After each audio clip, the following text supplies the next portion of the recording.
Your brain runs on roughly 20% of the energy your entire body consumes. 2% of your weight, a fifth of your fuel. Now, the puzzle that occupied researchers for years. Sit down and do something genuinely difficult, like mental arithmetic or a demanding memory task, and that number barely moves. A few percent at most. Which raises a question nobody had a good answer to for a long time. If hard thinking costs almost nothing extra, what is all that energy paying for the rest of the time? The answer came out of an accident in experimental design. Brain imaging studies work by comparison. You scan someone performing a task, you scan them at rest, you subtract one from the other, and whatever lights up is what the task recruited. Rest was the boring half of that equation, the blank page. Nobody was studying it, because by definition, it was the thing you subtracted away. Then researchers started noticing something odd in the leftovers. Certain regions weren't going quiet during rest. They were getting louder. The same set of areas, again and again, across different studies and different tasks. More active when people were doing nothing than when they were doing something. Marcus Reichel, working at Washington University in St. Louis, gave this network its name in 2001. He called it the default mode network because that's precisely what it appeared to be. The state the brain drops into whenever nothing else is asking for attention. The medial prefrontal cortex sitting behind your forehead, the posterior cingulate cortex and precuneus tucked toward the back and middle, regions in the parietal lobe and connections reaching down into the hippocampus. So what is this network actually doing with all that energy? Broadly, it appears to handle the mental activity that has no external object. Thinking about yourself, replaying something that happened last week, rehearsing a conversation that hasn't happened yet, wondering what someone meant by a particular look, constructing, maintaining, and endlessly revising the story of who you are and how you're doing. Researchers describe it as self-referential processing. In plainer language, it's the narrator. And the narrator, it turns out, is on far more than most people assume.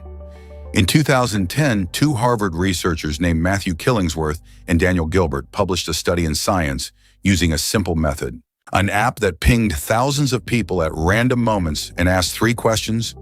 What are you doing? What are you thinking about? How happy are you? They gathered around 250,000 samples. And the number that came back has been quoted ever since. People reported their minds wandering away from what they were doing roughly 47% of the time. Close to half of waking life spent somewhere other than where the body is. But the finding that mattered more was the second one. Mind wandering correlated with being less happy. And crucially, when they examined the time ordering, the wandering tended to come first and the drop in mood afterward. Not sadness causing the mind to drift. The drift, apparently, dragging the mood down behind it. The paper's title stated it plainly. A wandering mind is an unhappy mind, which leaves you with a rather uncomfortable picture. There's a network in your head that runs by default, consumes a substantial share of your brain's energy, generates a continuous stream of self-focused thought, occupies roughly half your waking hours, and correlates with feeling worse rather than better. Now consider how the Yoga Sutras of Patanjali open. Not with postures, not with breathing, not with any of the things the word yoga now conjures. The text takes exactly one verse of preamble, and then, in the second line, defines the entire discipline in 4 words of Sanskrit. Yoga's Chitta Vritti Nirodha. Let's take it apart, because every word is doing work.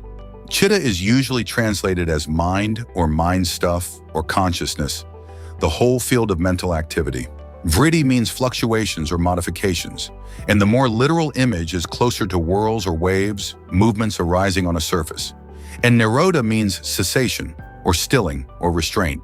Yoga is the stilling of the fluctuations of the mind. That's the definition. The entire discipline, stated up front as a single objective, and everything else in the text.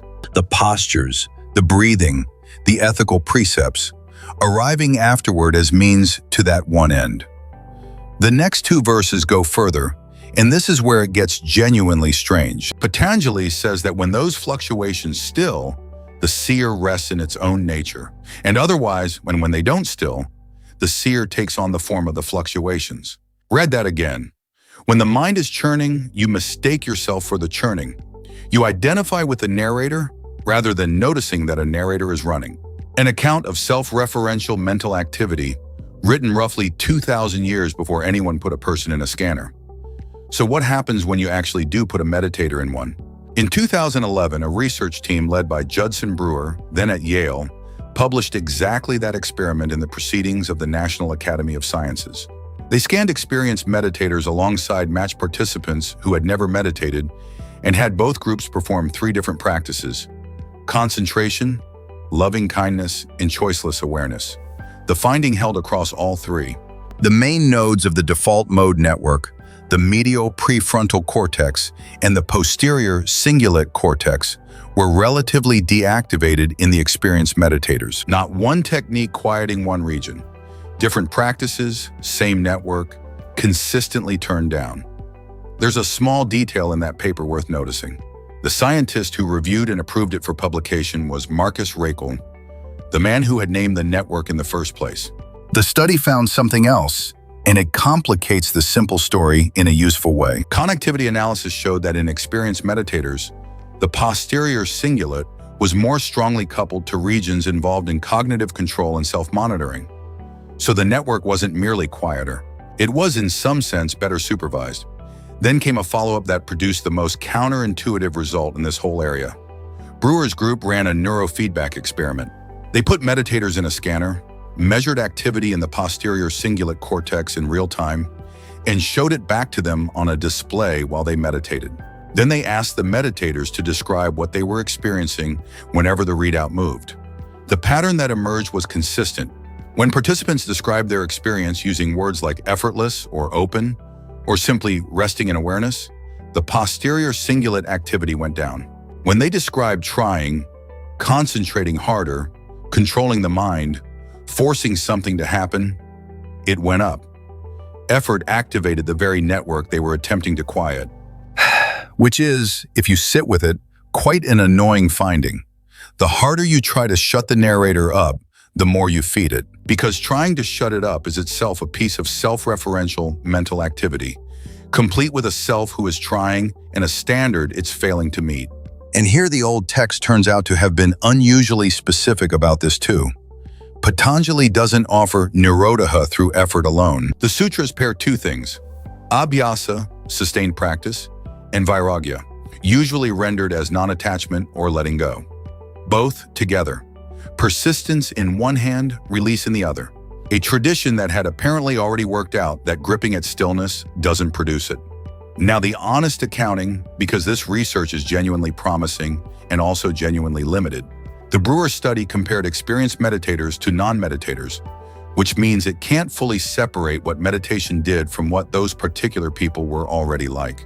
Samples in this field tend to be small, and replication in neuroimaging has been a real and well-documented problem across the whole discipline, not just this corner of it.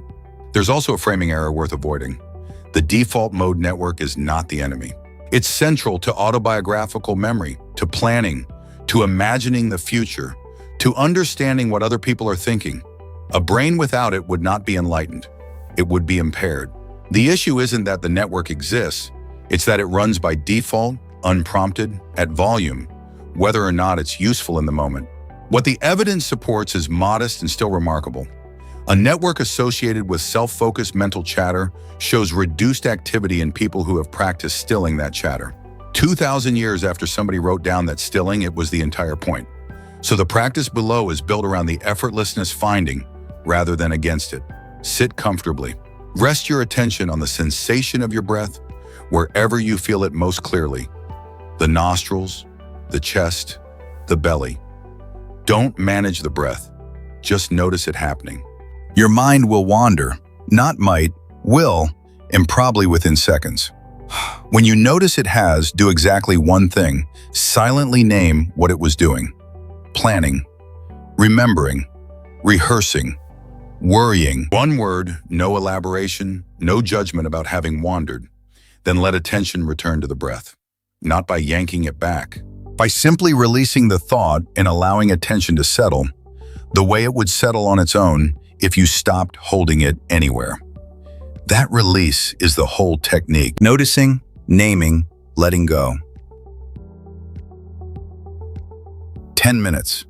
And when you catch yourself straining to stay focused, gripping at it, trying hard. Notice that too, and let that go as well. According to the neurofeedback work, the strain is the thing lighting up the network you're trying to quiet. Your brain spends a fifth of your body's energy, and a large share of that goes to a network narrating your life back to you, whether or not you asked. It has been doing that since long before anyone could measure it. The oldest surviving instruction manual on the subject opens by naming the problem in 4 words, nar, and then spends the rest of its length explaining that you cannot force your way out.